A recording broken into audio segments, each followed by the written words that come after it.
नाज़रीन रुपया पैसा में आपको खुशामदीद कहते हैं। मैं हूं अली नासिर और अब मैं मईशत के मुतल्लिक बात कर कर के थोड़ा सा अवज़ार इसलिए हो गया हूं क्योंकि महसूस ऐसा होता है कि बातों में दम तो है लेकिन तासीर नहीं।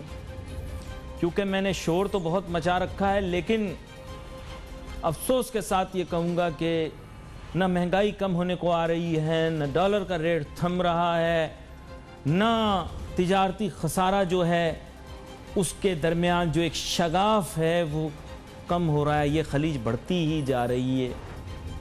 मईशत सुस्त रवि का शिकार है, बेरोजगारी दिन ब दिन बढ़ रही है, मुल्क माशी मसाइल का सामना कर रहा है। लेकिन जिन लोगों ने फैसले करने हैं वो मुस्तकिल एक ही बात कर रहे हैं। डॉलर 170 का हो गया भले, 172 का हो गया भले, तिजारती खसारा बढ़ गया भले, करंट अकाउंट डेफिसिट बढ़ गया भले, मुल्क की मईशत दबाव का शिकार भले, लोग गुर्बत की लकीर से नीचे भले, मुल्क की मईशत का तकरीबन बेड़ा गर्क हो गया भले।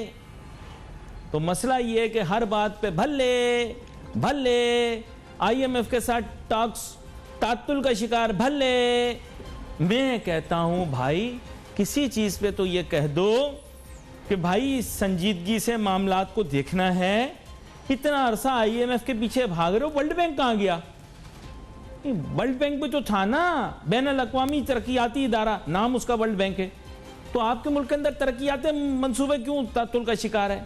भले, क्योंकि सीपैक ने आपके डैम बनाने थे, लेकिन सीपैक से डैम वैम तो कुछ बना नहीं। भले नहीं, मेरा दिल रो रहा है ना, मैं आखिरकार एक पाकिस्तानी हूं यार, मुझे तकलीफ होगी। 10-10 रुपया इकट्ठा करके मेरा डैम बनाना था। क्यों आपने 10-10 रुपया इकट्ठा करके डैम नहीं बनाया? आपने खाली, मैं आपको वही बता रहा हूं, कोई पूछ नहीं है इस मुल्क के अंदर। कराची हांगकांग बन जाएगा, लेकिन कराची तो मुसिल तिकरत की तस्वीरें पेश कर रहा है। भले, सड़कें टूटी हुई हैं कराची की, बुरा हाल है। कूड़ा प्रोड्यूस करने वाले जो हैं ममालिक में और शहरों के अंदर सर फहरिस्त जो ममालिक हैं उनमें पाकिस्तान। एनवायरमेंटल डिजास्टर जहां आया वहां पाकिस्तान। भले, 5 दरियाओं के मुल्क में टैंकरों से पानी आ रहा है। भले, मतलब मैं आज फुल मूड में हूं कि मैं खिंचाई लगाऊं आप लोगों की। मतलब यार कोई शर्म हया चीज होती है, अपने आप को अंडरस्टैंड करो, अपनी हैसियत को समझो। ये क्या मजाक बनाया हुआ, यकीन करो। आपको क्या लगता है क्या अंग्रेज बेवकूफ हैं? नहीं, आप बोलोगे कि आप तरक्की कर रहे हो तो वो मान जाएंगे। आप कहोगे हम बहुत आगे निकल गए तो हम मान जाओगे। आप खुद कोई बेवकूफ बनाओगे खाली।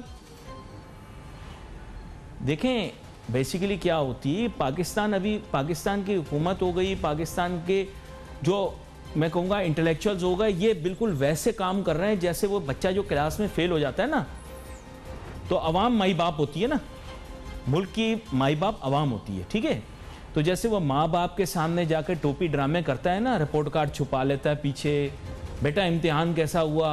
अब्बा बहुत अच्छा हुआ। अम्मी पूछती हैं बेटा इम्तिहान में क्या बना? बहुत बेहतरीन, बहुत अच्छा पर्चा करके आया हूँ। फिर होता क्या है कि साल के आखिर में जाहिर बात वही होना होता है, माई बाप को तलब किया जाता है, स्कूल बच्चे का कच्चा चट्टा खोल के पेश किया जाता है। ये तुम लोगों के माशी मसाइल हैं, ये तुमने हल निकालने की कोशिश की, 0/0 तुम्हारे बच्चे की कारकर्दगी है। तो फिर अवामुन्नास से मुंह खोल के खड़ी होती, ये क्या हुआ? ये वही होता है बिल्कुल, जैसे वो फेलियर, नालायक, निठल्ला, निकम्मा बच्चा माँ बाप को बेवकूफ़ बनाता है, इसी तरह हमारे यहाँ जो लोग हेल्म ऑफ अफेयर्स के अंदर होते हैं वो अवाम को बेवकूफ़ बनाते हैं। लेकिन जैसे माँ बाप भी मासूम होते हैं, इस तरह आवाम भी मासूम होती है। खैर, मेरे साथ बहुत ही आम मेहमान शामिल गुफ्तगू हैं। डॉक्टर सिद्दीकी साहब मुल्क के मारूफ मईशतदान हैं, किसी तारुफ के मोहताज नहीं। वेलकम करता हूं सर आपको शो में। बहुत शुक्रिया अली नासिर साहब। माजरत, मैंने इस तरह थोड़ी तमसील निगारी का सहारा लिया ताकि अवाम बुनियादी मसले को समझ सके। तो सर तस्वीर ये पेश की थी कि ये जनाब प्रियंका चोपड़ा की शक्ल की मईशत है, लेकिन अंदर से प्रेम चोपड़ा निकल के आ गया। तो सर ये जरा मुझे बताइएगा कि ये क्या हुआ है पाकिस्तान की मईशत का? देखिए, मईशत का ऐसा है कि इस वक्त खित्ते में सबसे ज्यादा महंगाई पाकिस्तान में है। इस वक्त सनती और तजारती शोबे के लिए बिजली के नर्ख सबसे ज्यादा महंगे पाकिस्तान में है। खित्ते में फीकस आमदनी सबसे कम पाकिस्तान की है और ये फीकस आमदनी गिरी है। बांग्लादेश की अगर 2200 रुपए फीकस है तो हमारी 1200 रुपए फीकस, हमारी ये गिर रही है। कर्जे हमारे पाकिस्तान की तारीख में इन 3 वर्षों में सबसे ज्यादा तेज रफ्तारी से बढ़े हैं, मुल्की कर्जे भी और बैरूनी कर्जे भी। इसी तरीके से जो तिजारती खसारा है ये 4 महीने में पिछले खौफनाक हद तक बढ़ गया है। खौफनाक हल्का लफ्ज है इसलिए कि ये 15 अरब डॉलर हुआ है, तो ये बन जाता है जो है 45 अरब डॉलर सालाना, जो कि 2018 से ज्यादा है, जिसको इन्होंने कहा था कि दिवालियेपन के करीब है। हमारा जो इंपोर्ट्स है वो 4 महीने में 25 अरब डॉलर हुआ है, जो बनता है 75 अरब डॉलर सालाना, जो उससे बहुत ज्यादा है जो 2018 में था 63 अरब डॉलर। जब ने इन्होंने कहा इंपोर्ट्स कम करके मईशत को चोक करेंगे, अब हम उससे ज्यादा जा रहे हैं। मईशत की शरह नमू जो है 4 वर्षों की औसत है 2.6%। महंगाई जो है वो दुगनी हुई है उससे 2018 से, और रुपए की कदर जो है 41% कमी हुई है डॉलर के मुकाबले में, जबकि भारत में ये 9 से 10% है, बांग्लादेश में 3 से 4% है। और ये जो रुपए की कदर में कमी हुई है ये हमारे गलत फैसलों, नाकाबिल दिफा जिनका कोई जवाब नहीं है, वो है रुपए, वो शरह सूद में गैर जरूरी हद तक नहीं, वो जो एक चमचागीर है, नाम नहीं लेता, वो जो एक चमचागीर है वो तो कहता है कि नहीं ऐसा नहीं है, मईशत तो हमारी टापोटाप जा रही है और माजी की जो शुमारियात हैं वो गलत हैं, और अभी वाले जो हैं नए जिम में देखा जाए, मैं नाम नहीं लिया किसी का, मैंने सिर्फ इशारा किया और आप समझ गए चमचागीर किसको बोला मैंने। एक है चमचागीर। तो मैं ये कहना चाह रहा हूं कि सर इस तरह के चमचागीर जो है वो हुकूमत को नुकसान ज्यादा पहुंचा रहे, फायदा नहीं पहुंचा रहे।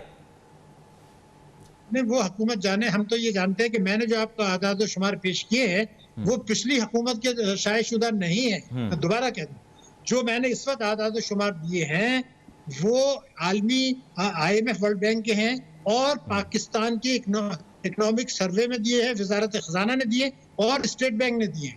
ये सारे तिजारती खसारा, रुपए की कदर, ये कर्जे, ये सारे स्टेट बैंक के हैं जो मौजूदा हुकूमत के दौर में शाये हुई थी, जो मौजूदा हुकूमत के दौर में दिए गए हैं। तो इसलिए वो बात हो गई खत्म। अब सिर्फ सवाल ये कि ये जो कुछ हो रहा है, जो पेट्रोलियम मसनूआत की कीमतों में जिस तरह से ये हम तेजी से इजाफा कर रहे हैं और रुपए की कदर जिस तरह गिराई गई है, गिरी नहीं है, ये गिराई गई है मार्केट बेस के नाम पर। और ये एक सवाल तो पैदा होगा कि शरह नमू सुस्त हो गई, कर्जे बढ़ गए, तो फिर बेहतरी कहाँ आई? छोटी सी ब्रेक लेता हूं, वापस आता हूं, अपनी गुफ्तगू को जारी रखूंगा। Let's take a short break.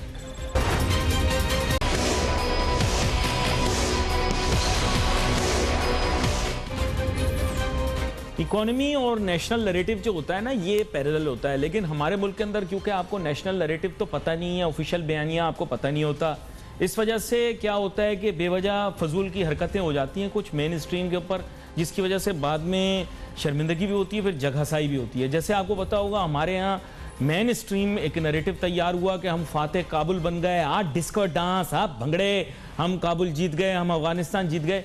उसका रिजल्ट ये हुआ कि अमेरिका ने जो है वो हमें सही से पकड़ के ना टैट कर दिया। जब उन्होंने टैट किया तो डॉलर भी महंगा हो गया, IMF ने भी मुंह लगाना छोड़ दिया, सारी दुनिया में जगहसाई हुई, चाइना वैसे ही हमें छोड़ के भाग गया था। सच्ची बात करता हूं, बिल्कुल क्लियर बात, नेशनल नैरेटिव। अबे भाई आपको पता क्या है नेशनल नैरेटिव? नेशनल नैरेटिव छोटे छोटे लोग नहीं बनाते भाई। वैसे तो मेरे रब की नज़र में जो बड़ा वो बड़ा, जो छोटा छोटा, लेकिन जिसको वो मेरा रब इज्जत दे, मेरे रब की ज़ात सबसे बड़ी। लेकिन ये कि मैं वैसे बोल रहा हूं कि हम अपनी मर्जी से समझ लेते हैं ये नेशनल नैरेटिव है। डॉक्टर शाहिद हसन सिद्दीकी साहब हमारे साथ मौजूद हैं।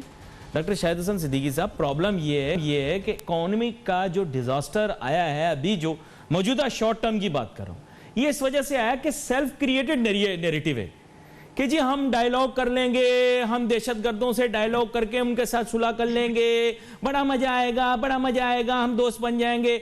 ये एंडोर्समेंट कहीं से भी नहीं है, खुद ही खुश हो रहे हैं हम।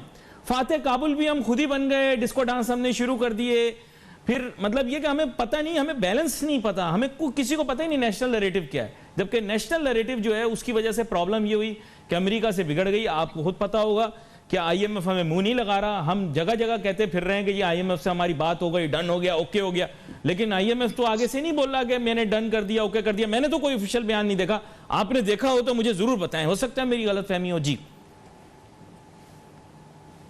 कोई आपको गलतफहमी नहीं है।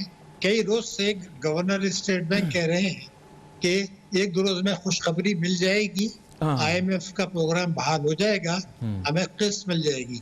शौकत तरीन कह रहे हैं कि जी हमारे सारे मामला तय हो गए हैं। अच्छा। अब ये बस अब किसी वक्त भी जो है वो कर्जे की मंजूरी हो सकती है। वो $3 अरब की भी बात हुई थी, तो सऊदी अरब देगा, वो पैसे अभी तक तो मिले नहीं है, नहीं मिले। कह रहे हैं जी वो पहले पैसे तो लो, इस मुल्क में तो इतनी लुड्डी डिस्को डाले, इतना अंजुमन ने कभी डांस नहीं किया फिल्मों में जितना हमने सऊदी अरब के 3 अरब मिलने पे डांस किया। सर नहीं, मिलने के ऐलान पर किया था जहां तक मुझे याद है। हाँ। उन्होंने कहा था कि हम देंगे, अच्छा नहीं दी, लेकिन ये कि वो मिले अभी नहीं है। आईएमएफ भी इंतजार कर रहा है, उसका कई दोष हो गए। मगर जो चीज मैं हैरान हो रहा हूँ कि प्राइम मिनिस्टर खुद कहते हैं कि भाई आईएमएफ से कर्जा लेना खुदकुशी के बराबर है, और हमारा गवर्नर स्टेट बैंक या शौकत तरीन ये कहते हैं कि जो खुशखबरी मिलने वाली है कि आईएमएफ का प्रोग्राम बहाल होगा। अरे भाई बहाल क्या, किस चीज का बहाल होगा? आईएमएफ जो किस्त आपको दे देगा, अगर दे देता है, जो दे देगा, तो क्या रुपए की कदर गिरनी बंद हो जाएगी? क्या क्या पता से निकल जाएगी? नहीं, मैं तो कह ही नहीं रहा, मैं तो आपको खुद कह रहा हूं। में है। तो यानी आप इस चीज को एंडोर्स करते हैं? ये तो खेल है कि जी जी नहीं, ये तो अटेंशन डाइवर्ट करने के लिए बहुत सारी कहानियां सुनाते हैं। मैंने तो आपसे ये कहा था कि जब हमारी रुपए की कदर गिर रही है, पेट्रोलियम मसनूआत बढ़ रही है, बिजली के नर्ख बढ़ रहे हैं, बिजली की चोरी हो रही है, उसके भी आवाम से पैसे वसूल किए जा रहे हैं, कर्जे बढ़ रहे हैं, अदा नहीं कर पा रहे, और रुपए की कदर गिरना बड़ा तशवीशनाक बल्कि शर्मनाक बात है जो रुपए की कदर जो है वो गिरी है। क्योंकि मैं, अगर आप इजाजत दें, मैं 2-3 बातें बता दूं जो हैरान कुन है, लोग जो है ना अपना सिर पकड़ के बैठ जाएंगे। बताएं। 30 जून रुपए की कदर, अगर आप इजाजत दें, मैं बड़ी इंटरेस्टिंग आपको तारीख बता दूं। जी मैं दिखा। 30 जून 2008 को, यानी 13 साल पहले, $1 था 68 रुपए का। जी 13 साल के बाद ये 172 का हो गया, यानी 104 रुपए फी डॉलर कमी हुई। मगर इसका जरा ब्रेकअप देखें तो हैरान हो जाते हैं। जो पहले 10 बरस थे इस हुकूमत के आने से पहले, उसमें 56 रुपए गिरे सिर्फ $1 के ऊपर, यानी 5.5 रुपए साल।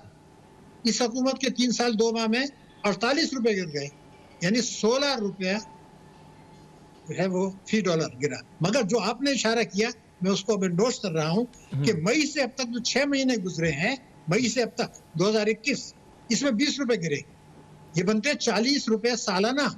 तो जब पिछले 10 वर्षों में इस हुकूमत के आने से पहले 5.5 रुपए गिर रहा था, और इनके इख्तियार में आने के 3 साल के बाद पिछले 6 महीने में ये 20 रुपए गिर गए, जो 40 रुपए सालाना बनता है, वो भी पिछली हुकूमत का कसूर है। ये क्या हुआ है, जरा कौम को बता तो दें, क्यों गिरा है ये, क्यों गिराया गया है, जिससे सारी मईशत में जो तबाही आई। तो ये उन मंतकी पॉलिसियों का मंतकी नतीजा है जो आपने रुपए की जो है पहले डिस्काउंट रेट को जबरदस्त गिराया, दुनिया में सबसे ज्यादा गिराया। एक वजाहत आपसे लेनी थी, क्योंकि आपको नॉलेज है इन चीजों की। वो ये कि पहले इन्होंने, ये तो ड्रामा ढकोसला है, आवाम को चूना लगाया जा रहा है कि जी हमने सारी शर्तें मान ली। FATF वाली शर्त जो है उसमें यह है कि जो शख्स इस तरह के जराइम में शामिल रहा है, जराइम और क्राइम में, जो कि फाइनेंशियल नेचर के हैं, उन तक रसाई होनी चाहिए, कानून के शिकंजे जो हैं उन तक पहुंच सकें। पहले हमें ये बताया गया, या इशारतन हमें बताया गया कि दरअसल जो है वो मोहसिन पाकिस्तान डॉक्टर अब्दुल कदीर खान साहब का नाम शायद उस लिस्ट पर है, इसलिए हम कुछ नहीं कर सकते। लेकिन अब अफसोसनाक बात है, अनफॉर्चुनेट चीज़ है, लेकिन दुनिया में नहीं रहे अब्दुल कदीर खान साहब। तो अब वो लिस्ट कौन सी है, वो कौन से क्रिमिनल्स हैं जो ह्यूमन स्मगलिंग में इन्वॉल्व हैं? सर देखिए, हमें समझना इस चीज़ को, ह्यूमन स्मगलिंग के अंदर कौन इन्वॉल्व हो सकता है, या मनी लॉन्ड्रिंग में कौन इन्वॉल्व हो सकता है।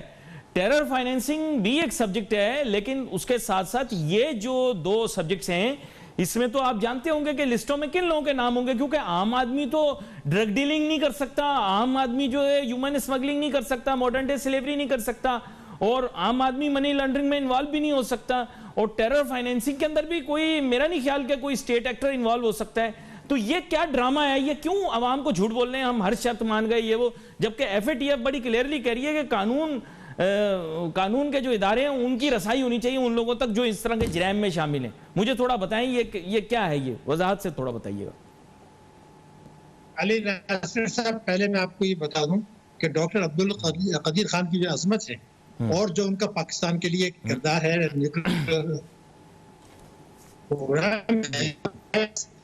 ना, उसकी अहमियत को कम किया जा सकता है। जाहिर है कि जो पाकिस्तान दुश्मन कुव्वतें हैं वो तो उनको बुरा कहेंगी, मगर एज ए पाकिस्तानी हमारे लिए हम उनका एहतराम भी करते हैं, इज्जत भी करते हैं और उनकी कदर भी करते हैं जी जी। और उनके लिए दुआ भी करते हैं कि अल्लाह ताला उनके दर्जात भी करे। लेकिन एफएटीएफ का जो ड्रामा हो रहा है, ये रोजाना कहते हैं ये निकलने वाले, मैं आपको आज एक जुमला पहले बता दूं, 30 जून 2022 से पहले पाकिस्तान के बाहर निकलने का कोई इम्कान नहीं है। ये जो बातें कर रहे हैं कि जी एक मीटिंग होने वाली है, दूसरी मीटिंग होने वाली, उसमें कुछ नहीं होने वाला।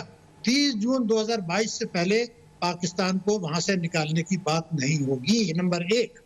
दूसरी बात मैं बता दूं कि जब वो हम ये कह देंगे कि हमने सारे मुतालबात पूरे कर दिए, वो बातें भी पूरी कर दी जो कि गलत थी, नहीं करनी चाहिए, वो भी हमने कर दी, तो फिर एक वफ्द आएगा एशिया पैसिफिक ग्रुप का जिसका भारत वाइस चेयरमैन है, वो ये कहेंगे जी आपने तो कह दिया है, जरा आके हम देख तो लें, पाकिस्तान का एक दौरा तो कर लें, यहाँ के चेक करेंगे कि जी ये आपने किया है या आपने झूठी रिपोर्ट दे दी है।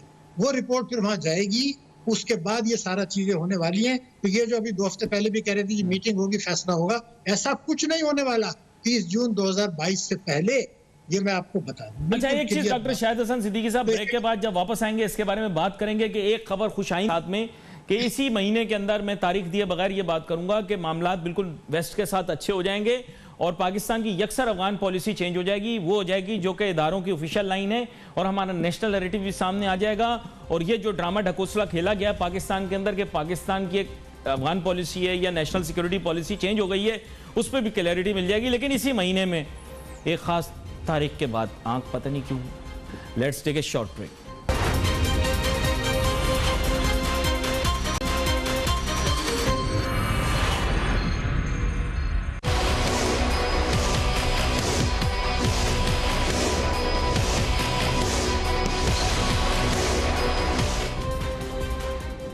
नाज़रीन, वेलकम बैक आफ्टर ब्रेक। हमारे साथ अब प्रोग्राम में शामिल हो रहे हैं डॉक्टर सलमान शाह साहब, साबिक वफाकी वज़ीर ख़ज़ाना। वेलकम करता हूं सर आपको शो में, और बरह रास्त आपकी जानिब ये सवाल लेकर आता हूं कि बेसिकली पाकिस्तान के मौजूदा शॉर्ट टर्म माशी मामलात इस वजह से ख़राब हुए हैं क्योंकि हमारा नेशनल नैरेटिव सही से बिल्ड नहीं किया गया।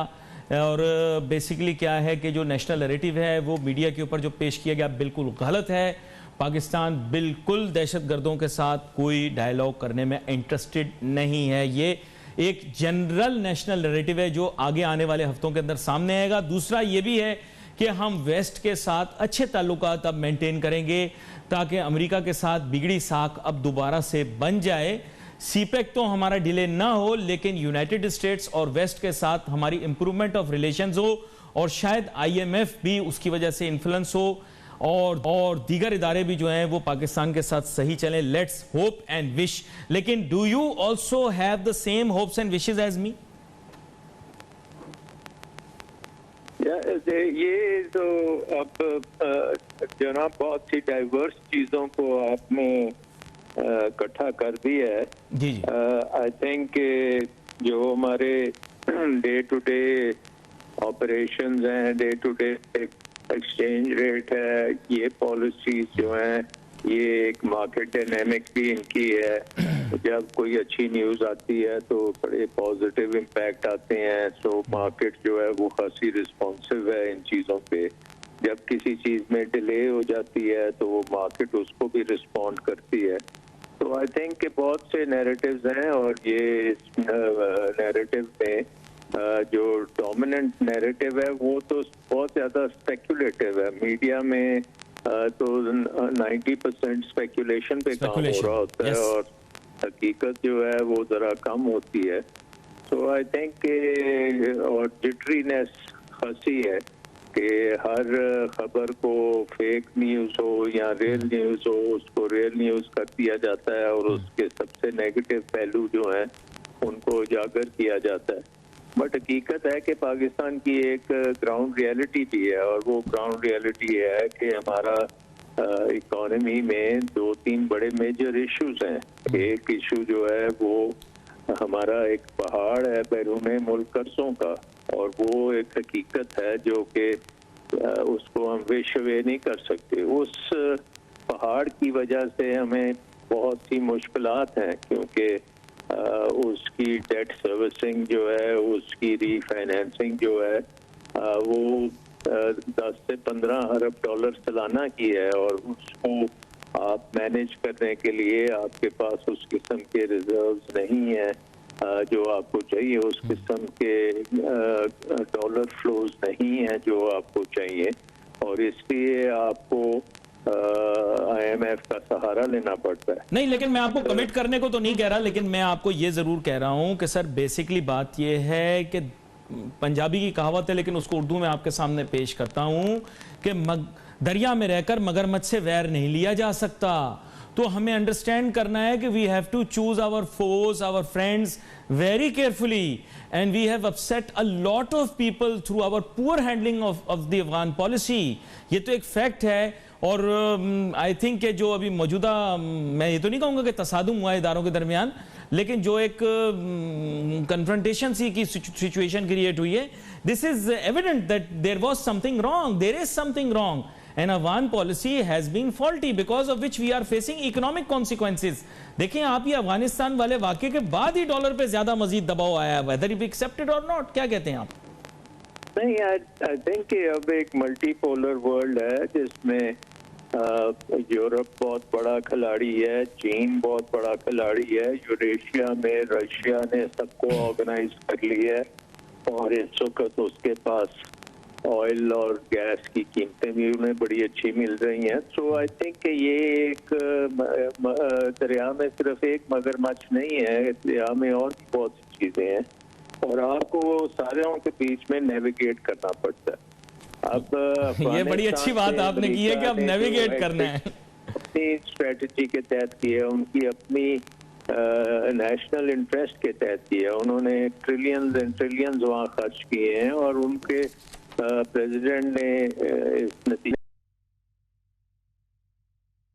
नहीं है कि वो और वहाँ पे करते जाएं। ठीक है, उनकी उसमें बहुत से प्रॉब्लम्स आए हैं विड्रॉल में, बट पाकिस्तान ने उनकी पूरी मदद की है विड्रॉल में। अब आगे चल के भी ये हालात जो हैं ये स्टैटिक नहीं है, ये बहुत डायनेमिक है, बहुत डायनेमिक है। मेरे साथ यहाँ डॉक्टर शाहिद हसन सिद्दीकी साहब भी मौजूद हैं। मैं डॉक्टर सलमान शाह साहब आपसे गुजारिश करता हूँ मेरे साथ ही रहें। डॉक्टर शाहिद हसन सिद्दीकी साहब, अब एक मेरा सवाल है, थोड़ा सा शायद पता नहीं आपको अच्छा लगे बुरा लगे, लेकिन I will ask you a very difficult question doctor Shahid Hasan Siddiqui साहब। Where is China? China, how many $billion has China given us to get out of this emergency situation that has very much been created because of CPEC and our support for China in the region? China किधर गायब हो गया है? हम तो बहुत गाने गा रहे थे, पहाड़ों से ज्यादा ऊंची, समुद्रों से ज्यादा गहरी, आयरन ब्रदर, ये वो ड्रामे। चाइना शार्ट हो गया है हमारे जरूरत के वक्त पे। क्या कहते हैं आप? देखिए, पिछले चंद वर्षों में चाइना से हमारा 71 अरब डॉलर का तिजारती खसारा हुआ है, यानी हमने चाइना को 71 अरब डॉलर पे किए हैं। जी, फायदा पहुंचा है उनको, फायदा पहुंचा है। जी जी। अच्छा, तो जो कुछ पाकिस्तान की मईशत है वो कहाँ पे चले? कर्जों पर, तरसीलात के ऊपर। तरसीलात चाइना से नहीं आती, आपको भी पता है, हमें भी पता है। हमारी जो बरामदात है वो अमेरिका को है, यूरोपियन यूनियन से को है। जो हमारी 82 अरब डॉलर की तरसीलात 3 वर्षों में आई है, उसका 70% कहाँ से आया? अमेरिका, बरतानिया, सऊदी अरब और यूएई, यानी अमेरिका के इन्फ्लुएंस में है। तो ये 82 अरब डॉलर आया है, ये भी अमेरिका की खुशनुदी पर है। अगर वो कोई रेस्ट्रिक्शन है, FATF वगैरह कोई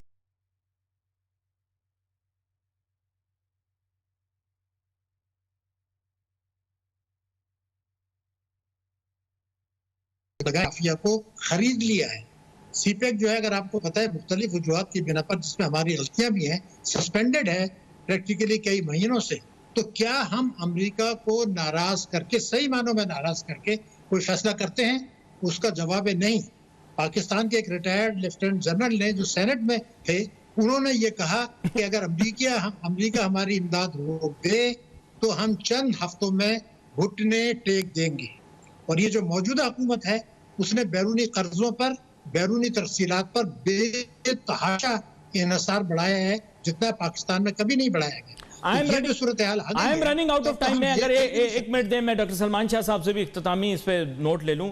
डॉक्टर सलमान शाह साहब, अब बेसिकली बात ये कि China is a beneficiary in the trade relationship with Pakistan. On the other hand, जैसे डॉक्टर शाहिद हसन सिद्दीकी साहब ने बड़े ऐसा तरीके से बताया कि here we are beneficiaries when it comes to Pak US और पाक वेस्ट ट्रेड।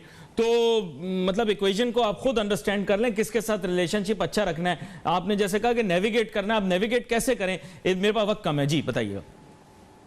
देखिए, पाकिस्तान की जिस तरह की लोकेशन है और जो पाकिस्तान की स्ट्रेटेजिक इंटरेस्ट हैं, वो ये हैं कि आप सबके साथ अच्छा बना के रखें। आप एक इकोनॉमिक कॉरिडोर बनाने जा रहे हैं चीन के साथ, और उसके साथ जो चीन ने इन्वेस्टमेंट की है अभी तक वो गवर्नमेंट टू गवर्नमेंट सेक्टर में की है। अगर आप यहाँ पे इंटरनली अच्छे हालात बना लेते हैं और सिक्योरिटी भी बेहतर होती है, और जिस तरह से आप प्रोसीड कर रहे हैं, अगर ये हालात सिक्योरिटी पॉइंट ऑफ व्यू से दुरुस्त होते हैं, तो पाकिस्तान फिर गेटवे है पूरे सेंट्रल एशिया का, वेस्टर्न चाइना का, और इसमें फिर आपको अमेरिका की भी इन्वेस्टमेंट दरकार है, यूरोप की भी इन्वेस्टमेंट दरकार है, चीन की भी इन्वेस्टमेंट दरकार है। दूसरी बात यह है कि आपके पास एक फ्री ट्रेड एग्रीमेंट है चीन के साथ, जिसको अभी तक पाकिस्तान ने सही तरीके से इस्तेमाल ही नहीं किया। उसकी वजह यह है कि आपकी जो यहाँ पे बिजनेस के लोग हैं, उनकी पिछले 70 साल से ओरिएंटेशन यूरोप और अमेरिका की तरफ है, और उन्होंने कभी चीन की मार्केट को ना समझा है, ना वहाँ जाने की एक्सप्लोर किया है। दोनों मेहमानों का बहुत बहुत शुक्रिया, आप शो में हमारे साथ शामिल हुए। नाजरीन, हम जी ब्रेक लेंगे, ब्रेक के बाद वापस आएंगे, समाप्त करेंगे। दोनों मेहमानों का शुक्रिया अदा करते हैं। Let's take a short break.